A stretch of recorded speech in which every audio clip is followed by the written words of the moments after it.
രണ്ടാമത്തെ വാക്യം ഉറക്കെ വായിച്ചേ. നിന്റെ അകൃത്യങ്ങൾ നിന്നെയും ദൈവത്തെയും തമ്മിൽ അകറ്റിയിരിക്കുന്നു, നിന്റെ പാപങ്ങൾ അവിടുത്തെ മുഖം നിന്നിൽ നിന്ന് മറച്ചിരിക്കുന്നു, അതിനാൽ അവിടുന്ന് നിന്റെ പ്രാർത്ഥന കേൾക്കുന്നില്ല. നമുക്ക് ഉറപ്പാണ് ഈശോ പരിഗണിക്കും, ഈശോ സ്നേഹിക്കും, ഈശോ ശക്തി നൽകുന്നതൊക്കെ നമുക്ക് ഉറപ്പാണ്.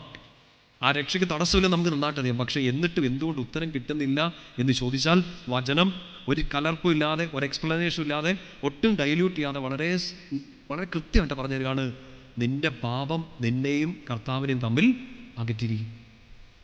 പാപത്തിൻ്റെ മൂന്ന് അപകടങ്ങളാണ്. ഒന്ന്, ദൈവം കൈവിടുന്നു. രണ്ട്, ഇത് നമ്മളെ ബലഹീനരാക്കുന്നു. മൂന്ന്, അനുഗ്രഹത്തിന് ഇത് തടസ്സമാണ്. അപ്പം നിങ്ങൾ പറ, ഇറക്കി വെക്കേണ്ടത് ശരിക്കും ഭാരമാണോ പാപമാണോ?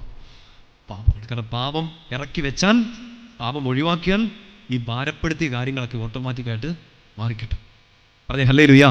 ശക്തി പറഞ്ഞേ ഹല്ലേലൂയ.